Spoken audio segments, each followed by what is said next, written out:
we always tell our clients, wag kang matakot mag-offer ng mas mataas. Yes. Kasi at the end of the day, may protection ka. Ako, I'd like to remove contingency when it's clear to close. Okay. Clear to close means that the underwriter went ahead and cleared all the conditions.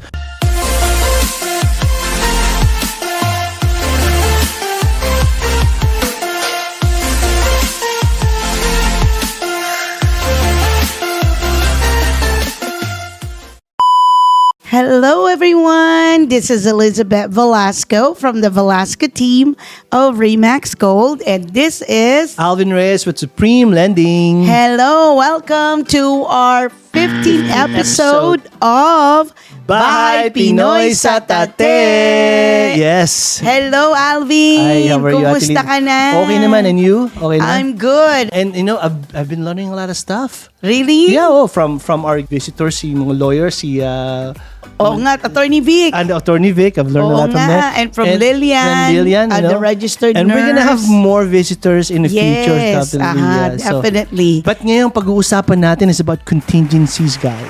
Oo nga. Contingencies when purchasing a home. Correct. Yes, oo nga. Kasi one of my, sa akin, cliente-wise, marami nagtatanong, Alvin, ano ba ang contingencies? Bakit ba kailangan magkaroon tayo ng contingencies when you're buying a home? What does it do for a buyer like us? Or even part of the sellers as well, di ba? Correct. Oo nga. So, Yes. Elizabeth, can you tell me about contingencies? What are the different kinds of contingencies and what are they? Oh, okay.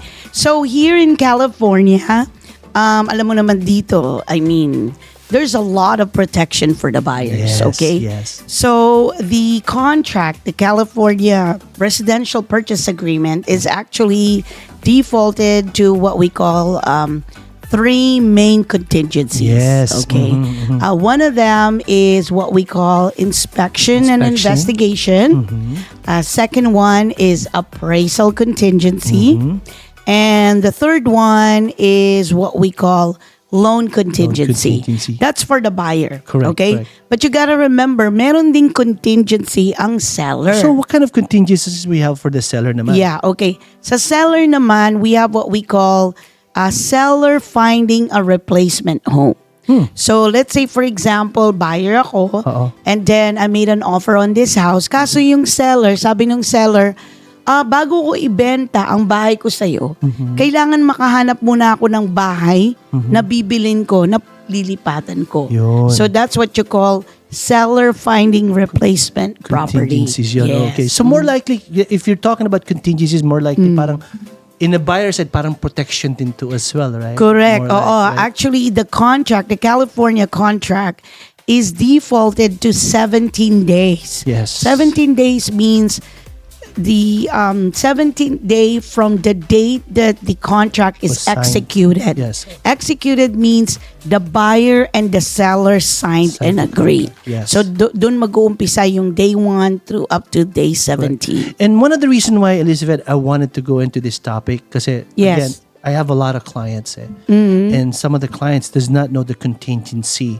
Okay. Akala nila pag sinabing contingency, like it's just a date that needs to be give or it's a date that needs to be there when it comes to the contract. But more or so, we want to be able to share this to all the buyers out there. Contingencies are actually like a protection barrier for you guys, for the Correct. buyers. Right? Oo. Okay. Kasi let's talk about inspection and investigation. Yes. Yeah, Okay. property inspection and investigation. Yes, oo. So, on that contingency, maraming mga natatouch yan eh. Let's start from preliminary title report. Correct. So, as a buyer, you want to make sure that the property is free and clear. Correct. Walang liens, Oo. walang Walang umahabol na ibang utang, di ba? walang mechanics lien. Yeah, correct. Mechanics lien means yung mga vendors Yes. or contractors na Yes. may ginawang trabaho dun sa bahay tas di sila nabayaran. Correct. Okay, it could be sometimes Tax lien. Tax lien as well. tax lien. Yes, definitely. You owe taxes from IRS or Franchise Tax Board. And then also what we call a list pendants. Let's say ongoing or current lawsuit. That's going on. Okay, that Correct. could actually prevent you from selling. Yeah. and for the buyer to acquire that property. And this is actually one of the first thing that we get as a lender. Yes. One thing that we get from the escrow is the preliminary report right away. Yes, It shows right away. Yeah, kasi importante yun. Makita. Kasi kailangan ma-review mo. Minsan may mga subdivision na may tinatawag na special transfer tax There you go. that you need to review. So make sure that when you are on your disclosure period, you review that with your competent realtor Correct. and knowledgeable and They know know how that's to not- read yeah. the preliminary title report. So Elizabeth, just quick question. So out of those contingencies, the loan, the appraisal, and then the property inspection or investigation contingencies, ano yung unang-unang tinatanggal na contingency normally? Okay. Ang pinakaunang-unang tinatanggal is yung inspection and Inspection. investigation. Actually, sabay-sabay yan, Sabay-sabay. 17 days. 17 days. Pero ang pinakaunang pwede mong more Tanggalin. likely na tanggalin is yung inspection and investigation. Very, what we call comprehensive. Kasi on the inspection and investigation, I know we talk about the preliminary title report. Yeah. So on the preliminary title report, minsan, the property could have a CCNR. So Yeah, CCNRs yeah. is called Covenant, Condition, and Restrictions. Restrictions, correct. So it means, the property may not have a HOA, like a homeowners association. Pero may mga Pe- restrictions sila. Pero may mga rules, Yes. yung bahay na, hindi ka pwedeng mag-operate ng chicken coop sa bahay Yeah, mo. mga ganun. Hindi mo pwedeng pintahan ng red ang bahay mo kasi they wanna make sure na mapanatiling residential yung property, Yung na hindi ka property. pwedeng mag-park ng big RV sa harap ng bahay mo. So, if there's no HOA, who actually enforces it? It's the city. So, It's the let's say city. Elk Grove, California. It's the city of Elk Grove. They have what they call code and enforcement that could actually enforce those. Okay? So, that's preliminary title report. Yes. So on the preliminary title report, it will even tell you if there's an HOA, homeowners Right away. association. Yes. So as a buyer, you want to make sure na ma-review mo yung budget. You want to make sure na solvent yung HOA. Correct. Let's say condo yan o townhouse. Yeah. Paano kung hindi solvent yung HOA? Mababankrupt na. Yeah. Hindi sila nagbabayad or something. Oo. Yeah. Paano yung kung kailangan ng palitan lahat yung mga decking sa balcony? Correct. So, sinong magbabayad doon? Magkakaroon kayo yung buyer ngayon ng malaking assessment. Correct. There So, you you go. need to be aware of that. Tsaka yung mga rules. Yeah. Diba? Yeah, Kung how many animals you could have on your Yeah, property, yeah, HOA. You can't have like certain noises or you can't build an outbuild in your backyard. May mga architectural committee and Correct, things like correct, that. yeah. So ang dami-dami. Ang dami talaga. Tapos with the inspection, syempre magpapa-inspection ka. Roof, sewer inspection, home inspection, heating and air conditioning inspection. Yeah, sometimes it could be, what we call a termite or pest inspection.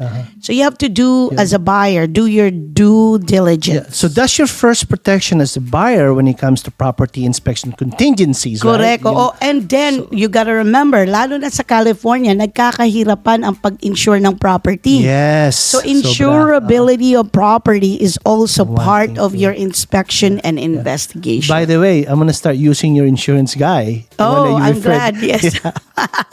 June Reynantes from Farmers grabe. Insurance. I-guess naman natin siya one Oo nga, time. actually, nagpa-appointment na ako Yeah, sa kanya. beautiful Oo thing. nga. Kasi, Yeah. dito kasi, ang daming, because of global warming. Yeah, madami ng mga insurances, mga company that is actually out of California. They're not even insuring some of the properties Yes, in oo California. nga, ang daming Sobra. mga sakuna. Oo, Tapos sobra. ito, war, we don't know. Yeah. We don't want to go to that topic. So after that, let's say, okay, for the buyer inspections, contingency, tapos na, all I know, ako, narinig ko lagi sa mga sa Realtor. Alvin, remove na natin yung contingency loan natin. Tingnan mo natin, hold on. Teka muna. Wait. Remember, on the inspection and investigation, re-reviewin mo rin Yes, yung TDS or Transfer Disclosure Statement Yes. at saka Seller Property Questionnaire. Yeah. Kasi yun ang declaration ng seller sa buyer. Yun. Everything and anything they know about the house, kailangan nilang i-disclose. Kung may namatay ba doon? kung may crime bang nangyari doon. Kung nag-file ba sila ng claim insurance.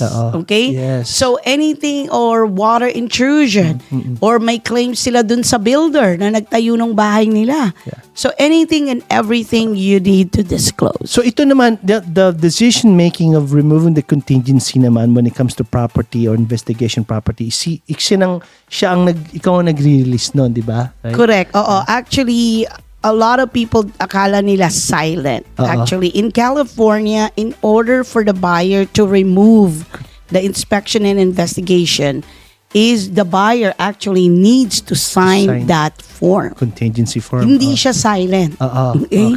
So, importante. And your realtor is the one that's actually making sure na on time lahat and they actually monitoring the due date. So it's knowledgeable by the buyer as well. Yes, kasi kung hindi nila monitor yung due dates, guess what's gonna happen? Yun na yun. Hindi. Kapag lumagpas ka dun sa due date, the seller's agent has actually an ability to issue what we call a notice to buyer to perform. Yeah. That means you have 2 days to remove I hate that. If you get that, that means in 2 days, the seller could actually cancel you. Yes. And when it comes naman sa Elizabeth, naman na move forward, when it comes to loan contingency or appraisal, diba? Normally, appraisal contingency muna, right? Bago loan. Kasi ang appraisal connected sa loan, di ba? So yun naman, kami as a loan officer, Tell me about that. Kami naman na nagre-release nun. Right? Kami naman na nagsasabi sa realtor. Sa realtor, remove na natin yung contingency. And yung appraisal. Let's start with appraisal. So appraisal naman kasi what it is this. Appraisal is basically a report that tells us kung ano talaga yung presyo ng bahay. It tells us kung ano yung valuation. The valuation ng bahay. You know? Okay? And sometimes when the appraiser goes into a property, meron silang tinatawag na subject to. Right? Pag may nakita silang health and safety. Yeah, kunyari, meron silang nakitang something is not right. May tulo dyan sa roof. No? So minsan, meron tinatawag na subject to or may mga paint tayo na kailangan ayusin or mga water peeling heater, paint. Or mga water heater belts na hindi nakapasok. Water straps. Or mga let's say, heater smoke detector or air condition that is not working. Or carbon monoxide. Exacto, right? So those are the things that the appraiser will do as subject to, meaning you have to finish that or fix that or complete that bago ko i-release tong appraisal to be all good to go. Right? Yes, kasi there's a couple of things actually na when we get the report. Correct. That's why as realtors like me, I want to see the report. Number one is because I want to make sure na pasok ba yung value. Is it at the contract price? Correct. So 2 things that could happen. One could be higher than the contract price. So if it's higher, then good for the buyer. You have instant equity, nothing to do. And we don't have to let the seller know. Yeah, we don't need to know that they left money on the table, Exacto, right? Yeah. Okay. Yeah. Second is if there's anything na kinol ng appraiser na health and safety. Exactly. Something that it's that would show health or it's going to pertain to health of the properties or it's going to affect someone's health, right? Health and safety. Kasi they want to make sure na livable yung property, na they want to make sure na hindi magkakaroon ng problema later on. And also because, by law, syempre dapat yung smoke detector should be in proper lalo na kung condition. FHA ang loan natin, it's very or VA. Or VA. Mas ang VA. FHA is a Federal Housing Authority government program. Loan and program. VA is Veterans Administration. Yes. So they're very strict when it comes to appraisal. Kailangan talaga, Correct. Paano naman, Alvin, kung halimbawa yung purchase price is, yung appraised value is lower than the purchase price? Paano yun? I see this all the time. Now, as an ex-underwriter, I'm very, very, actually, I also review the report all the time. Correct. I look at the comps. I want to make sure all the adjustments are correct. Kasi let's just be honest. Some of the appraiser tao rin sila eh. Minsan, tamad sila maghanap ng comps kung ano lang yung nandyan, ginagawa nila. So, when that happens, one of the things I looked at right away is the comps. Kung tama yung mga comps. Now, by rules, as an underwriting guidelines for any FHA, right, you can use any comps 1 mile radius. Within 1 mile radius. Within 1 mile radius, no? So, minsan kasi, like I said, minsan may mga appraiser tayo dyan na nagmamadali, right? Oo nga. I mean, kasi they're backlog. Backlog, or yung iba naman, maybe they're too busy and kung ano lang makita nilang comps na, gagawin nila. So some of the comps are old already, di ba? Yeah. So it's what? It has to be within 6 months? 6 months. 6 months, ang rule of thumb. Oo, 1 mile radius. 1 mile radius and then 6 within months. 6 months. So yun ang unang-unang tinitignan ko. Pwede din naman silang gumamit ng ibang comps pero adjustment needs to be done correctly. Correct. Oo Kung nga. wala silang Kaya ibang nga, comps. Alvin, importante na yung seller's agent needs to be present during appraisal. Correct ka dyan. Kasi kailangan i-provide ng comps kung yung meron. mga comparative market analysis. At saka, syempre, like me as a seller's agent, if I'm representing the seller, nobody knows that home more than anybody else. Correct. Because I need to Yes. know what I'm selling. Yeah. I need to put value. Okay, there's a new roof, cost 15,000. There's a new flooring, it was 6,000. And I would be able to provide all those to the appraiser. Correct. Yung i-itemize ko yung mga improvements, desirability, and all the upgrades that I did on that property. Correct, tama siya. Para hindi magkaroon ng Yeah. problema sa valuation. Well, that's Correct. also you do with the buyer side. Because like I said, pag may, at the buying side, pag nakitang property yung buyer, you could also tell right away, tama ba tong presyo na to, di ba? Correct. Yeah, Oo you nga. could see that yes. right away. But as a buyer's agent, we always tell our clients, wag kang matakot mag-offer ng mas mataas. Yes. Kasi at the end of the day, may protection ka. May contingencies Meron tayo. kang appraisal contingency Yes. na yung bangko, hindi ka pa uutangin kung hindi yan ang value ng niya. value. And then that's where you go back to the table and do maybe a little bit of Renegotiation, yes, to Exacto. reduce the purchase Yes, price yeah. so that ma-aproba ng loan mo. Yeah. Kasi mahirap, I mean, as a seller, pag pinakitaan mo ako ng appraisal, I mean, hindi ako yan. It's a third party. Yes, correct. I mean, Yeah. these are the experts. They to don't favor actually- both parties. Sila lang Correct. talaga. And honestly, we're not even allowed to talk to the appraiser. You can. It's again, not unless we have something to dispute. Yes, only. Yeah. And us realtors, we can't influence the appraiser. All we Yes. could do is provide facts. Yes, it's Like an A must. yes, Yeah. like yung value, yung mga Comps, improvements, yung comparables, yeah. comparables, Yes. yung mga itemized na improvements na ginawa ng seller, Yes, di ba? yeah. So that's for everyone to know, Yeah. di ba? So just to let you know, this is a very, I wouldn't say hard, but also really good buyer protection when it comes to appraisal contingency na tinatawag. Yes. So pangyayari niyan, pagka ang appraisal report came in with the right price, walang subject to, tsaka na ako tatawag kay Ate Elizabeth and say, Ate Elizabeth, we can remove the contingency now. Appraisal contingency, correct. Yun, so yun ang pinaka-flow namin dalawa. Yes. Or any other loan or any agents out there. Now, the last contingency naman, but by the way, just For the buyer, ha?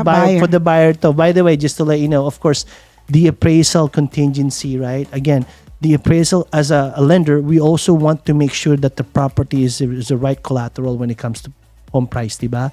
As a lender as well, that's the reason why we have an appraisal to make sure na kung ano man ang yung bahay, which is our collateral, na it's in the right price. Diba? Correct. Oo Yun naman nga. ang- Yes, kasi sigurista bangko, di ka pa uutangin Yeah. kung hindi nga talaga yan ang presyo Yeah. niyan. So di ba? remember then buyers pays for this report separately. Yes, how much does it cost? What, So- 700? Well, depending on the size of the property, but it's between 650 to 750. Okay, so yun Oo. ang presyo. And the buyer actually pays for the appraisal Yeah, fee. upfront. Yes. Yes. Kasi these are third-party contractor. Oo nga, kasi kung let's say mag-back out sila, di ba? So, I mean, syempre nagawa na yung appraisal. Wala na so, tayong magagawa. hindi natin pwedeng sabihin sa appraiser na, Yeah. syempre nag-spend time din yung appraiser, di ba? yeah, To oo. prepare the report and do their To analysis. visit the property. Correct. Yeah. So, unfortunately, pagka nagawa ng appraisal, wala nang reimbursement yun. Correct, Oo. okay. So sorry about that. Yes. Guys, marami kasi akong kliyente ganun. Alvin, pwede bang bayaran na lang natin yan sa huli? I'm sorry. Dati siguro pwede. Back then pwede. Pero ngayon hindi na. Hindi na, it needs Hindi to na be, pwede. otherwise they won't release the report if you don't pay them. Correct. Diba? Tama yan. Okay. Tama yan. And of course, the last Yung contingency, pinakamahirap. the loan contingency. The loan Yan ang contingency. pinaka-huling tinatanggal. Yeah. So tell me, kasi ako, when I asked the loan officer, kasi I can't decide if, Yeah. as a realtor, we can't decide Yeah. when to release the loan contingency. Yes. This is loan officer's job. Yeah. And when I ask, I want it to be in writing. Yes. And the reason why is because worst case scenario, pag sinabi ni Alvin in the email, Yeah. na okay, it's clear to close, you Yeah. go ahead and remove loan contingency. And then all of a sudden, nagka-problema. Ni-remove na lahat ng contingency. Ngayon, yung deposito ng buyer could be at stake na pwedeng ma-forfeit Pwedeng yun. ma-forfeit yun. Yeah, so tell us about loan contingency. Yeah, so I'm very... When do you actually instruct the realtor to remove that? Me, particularly ako, I'd like to remove contingency when it's clear to close. Okay. Clear to close means that the underwriter went ahead and cleared all the conditions. Kung meron man matirang mga conditions, mga internal conditions na lang. Internal, okay. Couple of disclosures, mga ganon. Pero when I'm talking about, ate, let's go, remove contingency. Yes. Normally, in our end, clear to close na yun. Meaning, any condition from the buyer side, it's already all cleared. Okay, kasi di ba, I know you've gone through the whole process. Yes. Importante kasi yung verification ng employment di ba? Yes. Kasi sometimes, the buyer would say, okay, I work 40 hours and this is the income that was allotted. Yeah. Tapos nung nag-verification of employment, 36 hours lang Correct. pala. Oo, yeah. So, I wanted to make sure na, and then also the tax returns. Yeah, the tax returns. Kasi you want to make sure that what? You get the transcript? Yeah. That's why we give ourselves, to me, it's always safe for us to say, can we get a 12 days contingency on a loan? Because that's enough for us to go ahead and get the report, like the transcript, the VOEs, the verification, of employment, and also the credit report. The credit report, if there's anything that needs to be removed or needs to be credit, kung nasa risk scoring tayo. Okay. 12 days is normally good. Now, again, depending on the scenarios of the borrower, normally nakikita ko naman na kung meron tayong problema up front, right? Pero depending how the scenario is, pero me, I always want to ask my agent or even the seller, right, to have a 10 days to 12 days contingency on a loan. Kasi importante kasi guys, you need time to process. Yeah, ang pinag-uusapan na kasi dito, ako na yung huling pinaka-barricade na we have the EMD or the deposit, right? Yeah, the earnest money deposit. EMD. That is actually there on the table, ready to be, Yeah. pwedeng kunin ng seller Yeah, yan. pwedeng i-forfeit. Kasi, earnest deposit could be anywhere from 1% of the 3%. purchase price to 3%. Correct. So if the house is 500,000, 1% is 5,000. Yeah. If it's 3%, that's 15,000. Yes. Imagine, nawala na yung deposit mong 15,000, wala ka pang bahay. Yeah. Nagbayad ka pa ng appraisal fee. Nagbayad ka pa ng inspection fees, di ba? So sa mga kliyente dyan na saying, Alvin, pwede pa ba namin makuha yung deposit namin kung mag-backup kami? Di ba maraming ganyan, di ba? Oo, correct. Remember, we have those 3 contingencies. Yes. We have those 3 protections for you guys before really they can go ahead and take that deposit or forfeit that deposit. Yes. Diba? Kaya ganun din ako when I actually remove all contingencies. I have like a talk with my buyer that said, okay, so this is it. This is the last contingency or inspection and investigation, especially. Kasi yun ang parang you could actually back out for any reason. Correct. Any reason. Yeah. Okay? Without you being questioned. Yeah. Okay? So, kung meron kang hesitation or anything like that, I really appreciate if my client actually being honest with me. Yeah. Kasi mas gusto kong sabihin mo na sa akin yung totoo para at least I know how I could protect you. Correct. Kung talagang di mo talagang gusto yung bahay. Kasi hindi Yes. ko naman kita pipilitin. Yeah. You know what I mean? I mean, kung this is not the right house for you. Yes. So you always, Importante yun. so you just keep in mind that you always have those 3 protections in your, Yes. in your back, right?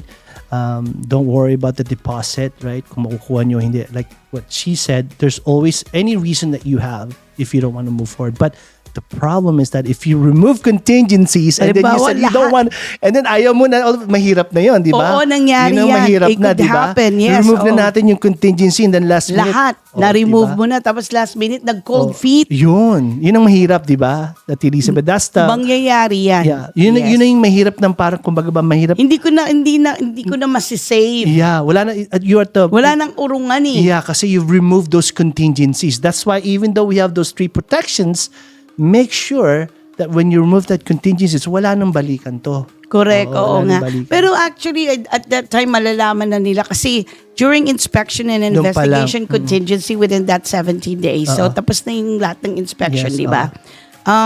That's when I have an appointment with the buyer. Yes. And we go over the reports and all the disclosures and everything.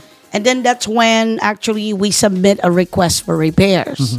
So during the request for repairs, we could actually ask the seller to get a credit. Tapos sila na lang magpapaayos. Yeah. Pwedeng we could ask the seller to repair. Compromise You na lang know, kung ano yun yeah. na, oo. Or we could ask the seller to reduce the purchase price. Or the seller could say, okay, I'll fix 5 of the items. Ikaw na Yes. yung Yeah. other 3. Yeah. And last but not the least, the seller could actually say no to you. The seller could actually say, sold as is. Yeah. You know, take it Yeah. or leave it. Yeah. And they do have a right to do that. But honestly, when you get to that point, which is nasa middle part na kayo ng transaction, Yes. the seller wants to sell and the buyer Of wants to course, buy. of course. So more likely, there's negotiation na Negotiation mangyayari. factor na, Okay? So, and then kung hindi magkasundo, then that's your window for the buyer to actually back out. Yeah. Pero so far naman, Wala pa there's no problem na cannot be resolved. Yeah, Okay? Especially kung yung seller wants to sell. Exactly. Kasi at the end of the day, you could negotiate and it's gonna be a win-win situation for both parties. Yeah. Okay. So guys, don't be afraid or don't hesitant like, oh, nako, may nag-deposit kami, baka mawala na pag bumibili ng bahay, di ba? Hindi. Yeah. So, like I said, don't be afraid to make an offer, right? Again, kung Correct. gusto nyo mag-make an offer and you have that deposit, there's always, like I said, there's always protections for your deposit or to back out if you wish to, right? There's Correct. always a way. Oo nga. At saka, I mean, that's very important na you hired a competent realtor. Correct. Kasi yung realtor, if they're knowledgeable, syempre they know contracts. You know, parang Bible mo yan eh. Tama. You need to know ins and out of the contract. Correct. And so that the realtor, they know how to protect you, make sure that you are on your proper timeline. Yes. You know, hindi at risk ang deposito mo. And at the same time, you know, yung realtor mo, parang ano mo yan eh, parang confident mo yan eh. Yeah, correct. Yes. Works And- on behalf of you, or your own protections, right? Yes, oo. Yeah. At saka, I mean, katulad nga ng nasabi ko, na be honest with your realtor. Yeah. Di ba? Alam ko to si Ate Elizabeth, pag Alvin, remove na natin contingency. Sinabi ko ng oo, uulitin niya. So, confirm ko lang, remove contingency, yes. Ganun siya kasigurado. Hindi. Pero that's good. Kasi yun naman talaga ang kailangan. Di ba? Kasi nakataya dito yung deposito natin or your, Yes, your oo deposit nga. earnest Correct. money, right? Oo nga. Pero impress ako, ang bilis mo sa pag-process ng loan, ha? Ikaw lang eh. Ano eh, ayaw ko na magsalita. Mas nauna pa yung loan docs kisa dun. ready nauna to go pa yung, na. Hindi, nauna pa yung loan docs kisa dun sa negotiation ko sa repairs. Yeah, hintay. Pero I just want to be able to, again, like I said, I just want to be able to make sure that also in the lending side, we also want to protect our buyers. Hindi lang we want to do the loan, di ba? Yes, Right? correct. So Oo pag nga. sinabi kong ready to remove contingency nito, that means you guys are ready to go. The home is yours within the next few days. Correct, yes. Wala nang mga, kumbaga ba, the last minute surprising stuff like that, right? Yes, correct. Yun naman ang masisigurado ko when you're working with me. And of course, you know naman si Ate Elizabeth when it comes to contingency, she's very strict about that. Oo nga, kasi syempre, you know, nakakalendaryo yan. Yeah. Sobra. And we want to make sure na, Yeah. kasi not only that, kasi as realtors, importante na we know what we're doing. Kasi yung other side din, Yeah. you know, Of course. you need to have a good, you know, working and professional relationship with the seller's agent. Kasi when I submit offer and they see, oh, Elizabeth Velasco, oh, I know, I like working with her. Yeah. She's professional. Yeah. She's Yeah. know what she's doing. Yeah. I don't have to babysit her, or she, you know, she's competent. Yeah. Ganon. Yeah. So it gives the buyer that boost na, Tama. oh, okay, you know, I hired the very A good good one. lawyer, Yeah. or I hired Exacto. a very good doctor, Professional. Yeah. or I hired a good realtor. Yeah. So same thing din sa mga loan officer, di ba? Kasi nga, some of the buyers, Alvin, I don't know if we're gonna get qualified. Hindi namin alam, ma-approve ba kami? 100% ba? Di ba Oo ganun? nga. Parating ganun, Yes. magdi-deposit kami ng ganitong kalaki. What if hindi maano? Yun ang problema minsan di ba? So we just want to be able to share this, that there's protections, there's contingencies in buying a home. Yeah, right? at saka hindi lang yan. Kasi as a realtor also, kailangan magaling kang magkalma ng kliyente. Kasi very nerve-wracking sa kanila, lalo na mga first-time home buyer, Siyempre di ba? Hindi mo sila masisisi Number one, Hindi first nila time nila to. naiintindihan. Oo. Tapos maglalabas sila ng ganung kalaking pera, di Oo ba? nga. Deposit, hard-earned money to, right? Correct, oo. Yun naman ang that's one of the reason why din naman kasi I know I am when I was trying to buy my home, di ba? Oo nga, oo nga. Hindi, nagbigay na ako ng 15,000. Teka muna, approve na ba talaga ako? Oo Di ba? nga, hindi pa sigurado. Di pa sigurado. Kasi natatakot ka, baka mawala yung deposito mo. So yung mga dyan who wants to buy a home, don't be afraid, like there's a lot of protections on your behalf sa mga contingencies natin, like the Yes. property inspection contingencies, Yes. appraisal contingencies, and also the loan contingencies. Correct, yeah. So, Yun naman anyway, and of course, if you have any other questions Yes. about sa pagbili ng bahay, Yeah. o buhay-buhay, o Bahay Pinoy Any sa Tate, chika-chika. Oo, any just, chika-chika. let us know, make a comment, Yes. or like and subscribe. Yes. And of course, thank you, Alvin, You're again, for always being here at the Bahay Pinoy Sa Tate. Okay, yes, I love it. Thank you. And of course, thank you so much for tuning in. Bahay Pinoy Sa Tate. See you guys soon. Thank you. Bye-bye. Bye-bye.